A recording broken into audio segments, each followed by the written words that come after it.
നിങ്ങളെ നിയന്ത്രിക്കുന്നത് ആരാണ്? എന്നെ നിയന്ത്രിക്കുന്നത് ഞാനാണ്. എന്താ സംശയം? ഇതായിരിക്കും പലരുടെയും ഉത്തരം. എന്നാൽ പൂർണ്ണമായും ഇത് ശരിയാണോ? ആദ്യം നമുക്കൊരു ചെറിയ കഥ കേൾക്കാം. ഒരിക്കൽ ഒരു ബിസിനസ്സുകാരൻ തന്റെ സുഹൃത്തിന്റെ വീട് സന്ദർശിക്കാൻ തീരുമാനിച്ചു. സുഹൃത്ത് അദ്ദേഹത്തിനായി ഒരു വമ്പൻ സദ്യ തന്നെ ഒരുക്കിയിരുന്നു. ഭക്ഷണം കഴിക്കാനിരുന്നപ്പോൾ തന്റെ സൂപ്പിന്റെ പാത്രത്തിൽ ഒരു പ്രാണി വീണുകിടക്കുന്നത് കണ്ടു. ബിസിനസ്സുകാരൻ കൂപിതനായി പാചകക്കാരനെ വിളിപ്പിച്ചു. പാചകക്കാരൻ പറഞ്ഞു, "ഞാൻ പാചകം ചെയ്ത് ഇവിടെ കൊണ്ടുവയ്ക്കുന്നതുവരെ പ്രാണിയൊന്നും ഉണ്ടായിരുന്നില്ല. ഇപ്പോൾ വീണതായിരിക്കാം." അല്പസമയത്തിനകം അദ്ദേഹത്തിന് നിയന്ത്രണം വിട്ടു പെരുമാറിയതിൽ പശ്ചാത്താപമായി. ബിസിനസ്സുകാരൻ പറഞ്ഞു, "അടുത്ത കാലത്തായി എന്റെ ജീവിതത്തിൽ ഇത് നിത്യസംഭവമാണ്. ചെറിയ ഒരു പ്രാണിക്കുപോലും എന്റെ മാനസികാവസ്ഥയെ വളരെ പെട്ടെന്ന് തകർക്കാൻ കഴിയും." സുഹൃത്ത് വളരെ ജ്ഞാനിയായിരുന്നു. അദ്ദേഹം പറഞ്ഞു, "ഞാൻ അങ്ങയ്ക്കൊരു ചെറിയ ഉപദേശം തരട്ടെയോ? ഇവിടെ അങ്ങയുടെ മാനസികാവസ്ഥയെ തകിടം മറിച്ചത് പ്രാണിയല്ല, മറിച്ച് ഈ സംഭവത്തോടുള്ള താങ്കളുടെ പ്രതികരണമാണ്. നമ്മുടെ മാനസികാവസ്ഥയെ നിയന്ത്രിക്കാൻ നമ്മുടെ വികാരങ്ങളെ അനുവദിക്കാതിരിക്കുക. ഇപ്പോൾ സംഭവിച്ചത് അതാണ്.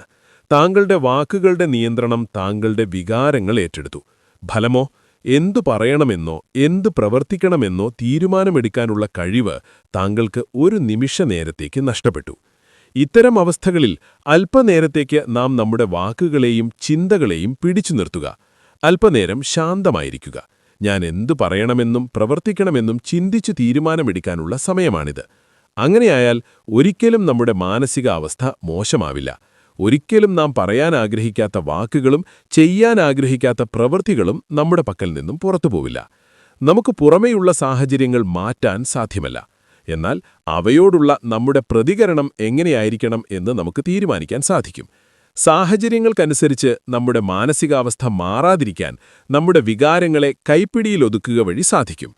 അങ്ങനെ നമ്മുടെ പുറമേയുള്ള സാഹചര്യങ്ങളെപ്പോലും നിയന്ത്രിക്കാൻ നമുക്ക് വേണമെങ്കിൽ സാധിക്കും. ബിസിനസ്സുകാരന് തനിക്ക് സംഭവിച്ചുകൊണ്ടിരിക്കുന്ന തെറ്റ് മനസ്സിലായി. അദ്ദേഹം തന്റെ ചിന്തകളും വാക്കുകളും സൂക്ഷിച്ചു കൈകാര്യം ചെയ്യാൻ പഠിച്ചു. ക്രമേണ കൂടുതൽ നല്ല രീതിയിൽ ബിസിനസ് മുന്നോട്ട് കൊണ്ടുപോകുവാൻ അദ്ദേഹത്തിന് കഴിഞ്ഞു. മനക്കരുത്ത് എന്നാൽ നാം തെറ്റിദ്ധരിച്ചു വച്ചിരിക്കുന്നതുപോലെ നമ്മുടെ വാക്കുകൾ കൊണ്ടോ പ്രവൃത്തികൾ കൊണ്ടോ മറ്റുള്ളവരെ അടക്കി ഭരിക്കാൻ കഴിയുന്നതോ അല്ലെങ്കിൽ വികാരങ്ങളെ അടിച്ചമർത്തി പുറമേക്ക് ശാന്തരായി ഭാവിക്കുന്നതോ അല്ല. വികാരങ്ങളുടെ കടൽ ചിലപ്പോഴൊക്കെ പ്രക്ഷുബ്ധമായേക്കാം. എന്നാൽ കാലാവസ്ഥ എത്ര പ്രതികൂലമായാലും കപ്പലിനെ സുരക്ഷിതമായി കരക്കെടുപ്പിക്കാനുള്ള കപ്പിത്താന്റെ കഴിവാണത്. ചിലരെ കണ്ടിട്ടില്ലേ? തൊട്ടതിനും പിടിച്ചതിനുമൊക്കെ ഒച്ചയുയർത്തിയും ഭീഷണിപ്പെടുത്തിയും മറ്റുള്ളവരെ അടക്കി ഭരിക്കുന്നവർ, ചെറിയ കാര്യങ്ങൾക്ക് പൊട്ടിത്തെറിക്കുന്നവർ. ഇത്തരക്കാരെ നല്ല മനക്കരുത്തുള്ളവർ എന്ന് തെറ്റിദ്ധരിക്കാറുണ്ട്. നമ്മുടെ തലച്ചോറിന്റെ അമിഗ്ഡല, നിയോ കോർട്ടെക്സ് എന്നീ രണ്ടു ഭാഗങ്ങളാണ് വികാരവിക്ഷോഭങ്ങൾ ഉണ്ടായേക്കാവുന്ന എന്തെങ്കിലും സന്ദർഭങ്ങൾ അഭിമുഖീകരിക്കേണ്ടി വരുമ്പോൾ പ്രവർത്തിക്കുന്നത്. ഇമോഷണൽ മെമ്മറീസ്, അതായത് വികാരപരമായ ഓർമ്മകൾ ഉറങ്ങിക്കിടക്കുന്ന തലച്ചോറിന്റെ ഭാഗമാണ് അമിഗ്ഡല.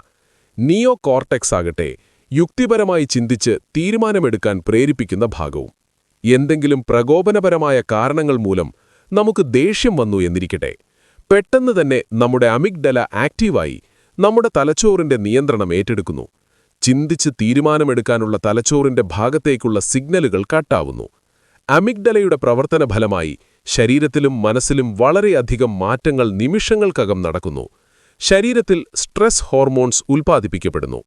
നമ്മൾ വളരെയധികം ഇമോഷണലായി പ്രതികരിക്കുന്നു. വായിൽ തോന്നിയതൊക്കെ വിളിച്ചു പറയുന്നു. എന്നാൽ അല്പസമയത്തിനകം നിയോ കോർട്ടെക്സ് ആക്ടിവേറ്റ് ആവുന്നു. യുക്തിപരമായ ചിന്തകൾ ഉണരുന്നു. വികാരങ്ങൾ കടിമപ്പെട്ട് പറഞ്ഞുപോയ അബദ്ധങ്ങളെ ചൊല്ലി പശ്ചാത്തപിക്കുന്നു. അമിഗ്ഡല ഹൈജാക്ക് എന്ന ഓമന പേരിട്ട് വിളിക്കുന്ന ഈ പ്രതിഭാസത്തിന് നാം ഇരയാവാറുണ്ട്. ഇത്തരം സന്ദർഭങ്ങളിൽ ഉപയോഗിക്കാവുന്ന ഒന്നാണ് 6 സെക്കൻഡ് റൂൾ. എന്തെങ്കിലും വികാരപരമായ ട്രിഗർ ഉണ്ടാകുമ്പോൾ 6 സെക്കൻഡ് നേരത്തേക്ക് പ്രലോഭനങ്ങളിൽ കുരുങ്ങി ഇമോഷണലായി പ്രതികരിക്കുകയില്ല എന്ന് തീരുമാനിക്കുക. ഈ 6 സെക്കൻഡിനകം ചിന്തിച്ച് തീരുമാനമെടുക്കാൻ സഹായിക്കുന്ന നിയോ കോർട്ടെക്സ് ഉണർന്ന് പ്രവർത്തിക്കാൻ തുടങ്ങും. ക്രമേണ നമ്മുടെ വാക്കുകളും പ്രവൃത്തികളും നമ്മുടെ മാത്രം നിയന്ത്രണത്തിലാവും. ഈ 6 സെക്കൻഡ് ചെറിയൊരു breath in breath out practice ചെയ്യാൻ ഉപയോഗിക്കാം. അല്ലെങ്കിൽ തന്റെ മനസ്സിനകത്ത് എന്താണ് സംഭവിച്ചുകൊണ്ടിരിക്കുന്നത് എന്നതിനെപ്പറ്റി മാറി നിന്ന് സ്വയം അവലോകനം നടത്താം. ഓർക്കുക, മറ്റുള്ളവരുടെ വാക്കുകളോ പ്രവൃത്തികളോ നമ്മുടെ നിയന്ത്രണത്തിലല്ല. എന്നാൽ അവയോടുള്ള നമ്മുടെ പ്രതികരണം നമുക്ക് നിയന്ത്രിക്കാൻ കഴിയും. ഇത്തരം പരിശീലനങ്ങളിലൂടെ നമ്മുടെ മനസ്സിനെ കടത്തിവിട്ടാൽ എത്ര വലിയ വികാരവിക്ഷോഭങ്ങളുണ്ടായാലും ശാന്തമായിരിക്കാൻ നമുക്ക് കഴിയും. ഒരിക്കൽ ഒരു ഗുരുവിന്റെ അടുക്കൽ ഒരു യുവാവെത്തി. അയാൾ വളരെയധികം വിഷണ്ണനും നിരാശനുമായി കാണപ്പെട്ടു. അയാൾ പറഞ്ഞു തുടങ്ങി, ഗുരു, ജീവിതം വളരെ ദുസ്സഹമായി തോന്നുന്നു. പ്രശ്നങ്ങളും പരാജയങ്ങളും നഷ്ടങ്ങളും ദുഃഖങ്ങളും എന്നെ വിടാതെ പിന്തുടരുകയാണോ എന്ന് ഞാൻ ഭയക്കുന്നു. ഗുരു അടുക്കളയിൽ ചെന്ന് ഒരു ഗ്ലാസ് നാരങ്ങാ വെള്ളവുമായി വന്നു. അതിൽ അല്പമധികം ഉപ്പ് കലക്കിയിരുന്നു. യുവാവിനോടത് കുടിച്ചു നോക്കാൻ ആവശ്യപ്പെട്ടു. അമിതമായ ഉപ്പ് കാരണം അയാൾക്കത് കുടിക്കാൻ കഴിഞ്ഞില്ല. അത് കണ്ട് ഗുരു പറഞ്ഞു, അതൊഴിച്ചു കളഞ്ഞേക്ക്. പക്ഷെ യുവാവ് പറഞ്ഞു, വേണ്ട ഗുരു, അതൊഴിച്ചു കളയേണ്ടതില്ല. പകരം അല്പമധികം മധുരം കലക്കിയാൽ മതി.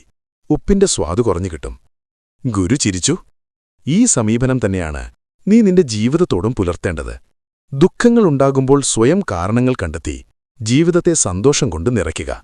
നിരാശകളുണ്ടാകുമ്പോൾ പ്രതീക്ഷയുണർത്തുന്ന കാര്യങ്ങൾ നിരന്തരം ചിന്തിച്ചുകൊണ്ടേയിരിക്കുക. നഷ്ടങ്ങളുണ്ടാകുമ്പോൾ ലാഭങ്ങൾ കൊയ്യാനുള്ള പദ്ധതികൾ നടപ്പിലാക്കിക്കൊണ്ടേയിരിക്കുക. പരാജയങ്ങളുണ്ടാകുമ്പോൾ വിജയിക്കാനുള്ള തന്ത്രങ്ങൾ മെനഞ്ഞുകൊണ്ടേയിരിക്കുക.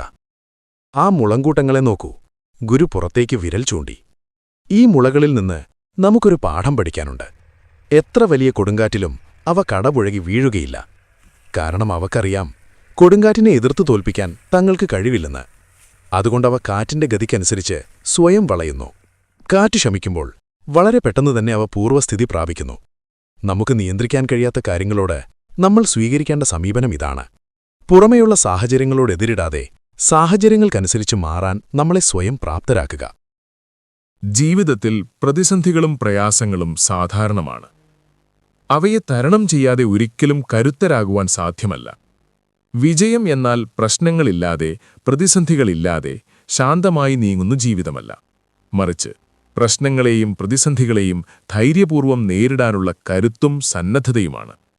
നമ്മുടെ പുറമേയുള്ള സാഹചര്യങ്ങൾ എന്തായിരുന്നാലും അവയോടുള്ള നമ്മുടെ പ്രതികരണമാണ് നമ്മുടെ കരുത്ത് തെളിയിക്കുന്നത്.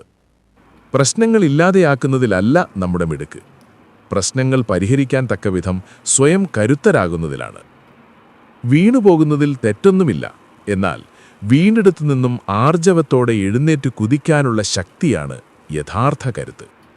വീഴ്ചകളിൽ നിന്നും പാഠങ്ങൾ ഉൾക്കൊള്ളുക. പുതിയ ലക്ഷ്യങ്ങൾ നിർണയിക്കുക. വേദനിപ്പിക്കുന്ന ഭൂതകാലം നമുക്ക് തന്ന അനുഭവങ്ങൾ ഒരിക്കലും അവഗണിക്കേണ്ടതല്ല എന്നറിയുക. അവ നമ്മളിലുണ്ടാക്കിയ മുറിവുകൾ മറന്നേക്കുക. പക്ഷേ നമ്മെ പഠിപ്പിച്ച പാഠങ്ങൾ ഒരിക്കലും മറക്കരുത്. അത്തരം അനുഭവങ്ങളുടെ തീച്ചൂളകളിൽ നിന്നും ഉയിർത്തെഴുന്നേറ്റ് പുറത്തുവരുന്ന നമ്മൾ കൂടുതൽ കരുത്തരും ജീവിതപാഠങ്ങൾ ഉൾക്കൊണ്ട് ഏതൊരു പ്രതിസന്ധിയെയും ശാന്തമായി നേരിടാൻ തക്കവിധം വളർന്നവരുമായി മാറിയിരിക്കും. ഒരിക്കൽ ഒരു രാജാവ് 2 പഞ്ചവർണ്ണക്കിളികളെ വാങ്ങിച്ചു. അവയിൽ ഒരെണ്ണം നന്നായി പറന്നു നടക്കുന്നുണ്ടായിരുന്നു. മറ്റേതാകട്ടെ ഒരിക്കലും പറക്കാനാകാതെ മരച്ചില്ലയിൽ തന്നെ സദാസമയം ഇരിപ്പായി. കൊട്ടാരത്തിലെ പരിശീലകരൊക്കെയും കിണഞ്ഞു പരിശ്രമിച്ചിട്ടും അതിനെ പറക്കാൻ പഠിപ്പിക്കാനായില്ല. അങ്ങനെയിരിക്കെ രാജാവ് ഒരു വിളംബരം പുറപ്പെടുവിച്ചു. പക്ഷിയെ പറക്കാൻ പഠിപ്പിക്കുന്നവർക്ക് പ്രത്യേക സമ്മാനങ്ങൾ നൽകുന്നതായിരിക്കും. വിളംബരം കേട്ട് ഒരു കൊച്ചുബാലൻ രാജാവിനടുത്തെത്തി. അവൻ പറഞ്ഞു, രാജാവേ, ഞാൻ പക്ഷിയെ പറക്കാൻ പഠിപ്പിക്കാം. രാജാവിന് ചിരി വന്നു. ഈ കൊച്ചുബാലനോ? എങ്കിലും അദ്ദേഹം സമ്മതിച്ചു. അവൻ പക്ഷിയെ അല്പസമയം നിരീക്ഷിച്ചു. എന്നിട്ട് പറഞ്ഞു, രാജാവേ, എനിക്കൊരു കോടാലി തരൂ. രാജാവ് അത്ഭുതപ്പെട്ടു. എന്തിനാണിവന് കോടാലി? കോടാലി കൊണ്ടുവരപ്പെട്ടു. ബാലൻ പതിയെ മരത്തിൽ കയറി പക്ഷിയിരുന്നിരുന്ന മരച്ചില്ല വെട്ടിമുറിച്ചു. അത്ഭുതമെന്ന് പറയട്ടെ, മരച്ചില്ല മുറിഞ്ഞ നിമിഷം പക്ഷി ഉയരത്തിൽ പറക്കാൻ തുടങ്ങി. എല്ലാവരും അത്ഭുതപരതന്ത്രരായി. ബാലൻ പറഞ്ഞു, രാജാവേ, ആ ചില്ലയായിരുന്നു പക്ഷിയുടെ ഏക ആശ്രയം. ഇനി തനിക്ക് വിശ്രമിക്കാൻ ചില്ലയില്ലെന്ന തിരിച്ചറിവ് പക്ഷിക്ക് തന്റെ ചിറകുകളുടെ കരുത്ത് തിരിച്ചറിയാൻ കാരണമായി. പലപ്പോഴും നാം ഇരിക്കുന്ന ചില്ലകൾ വെട്ടിമാറ്റപ്പെടുന്നത് നമ്മുടെ കരുത്ത് തെളിയിക്കാനുള്ള അവസരമായി മാറാറുണ്ട്. നാം അതിനെ പ്രതിസന്ധിയെന്നും പ്രതികൂല സാഹചര്യമെന്നും വിലയിരുത്താറുണ്ടെങ്കിലും അത്തരം കൈപ്പേറിയ അനുഭവങ്ങൾ നമ്മുടെ വളർച്ചാഘട്ടങ്ങളിലെ നാഴികക്കല്ലുകളാണെന്ന് തിരിച്ചറിയുക. എല്ലാവർക്കും നന്മകൾ നേരുന്നു.